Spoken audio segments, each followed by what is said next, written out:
पिछले भाग में हमने देखा कि किस प्रकार तुलसीदास जी के जीवन में एक दिव्य रहस्य जुड़ने लगा था। अब आगे की कहानी और भी अद्भुत है।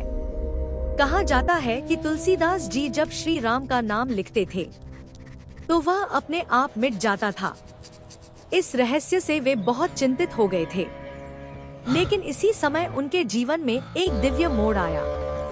एक दिन उन्हें हनुमान जी का दिव्य दर्शन प्राप्त हुआ।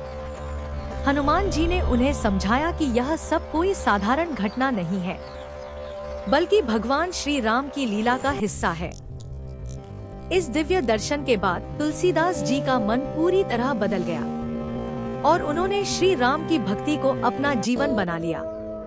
इसके बाद उनके मन में एक महान कार्य की प्रेरणा आई, जिसे हम आज रामचरितमानस के नाम से जानते हैं।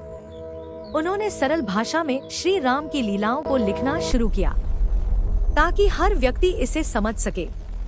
धीरे धीरे यह रचना आगे बढ़ती गई और एक दिव्य ग्रंथ बन गई।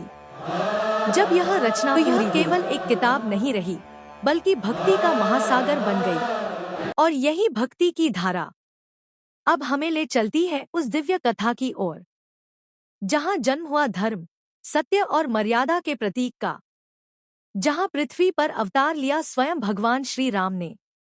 एक ऐसा समय जब अधर्म बढ़ रहा था और संसार को एक मार्गदर्शक की आवश्यकता थी, तब अयोध्या नगरी में राजा दशरथ के महल में एक दिव्य प्रकाश फैला और प्रारंभ हुई एक ऐसी कथा जो केवल इतिहास नहीं, बल्कि हर युग की प्रेरणा बन गई।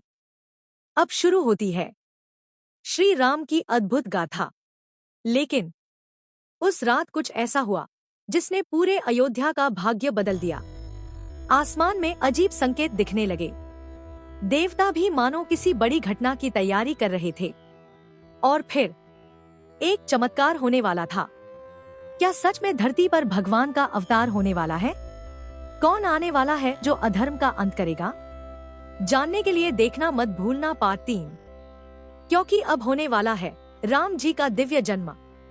अगर आप भी इस पवित्र कहानी को आगे जानना चाहते हैं तो अभी चैनल को सब्सक्राइब करें, वीडियो को लाइक करें, क्योंकि अगला भाग आपका इंतजार कर रहा है।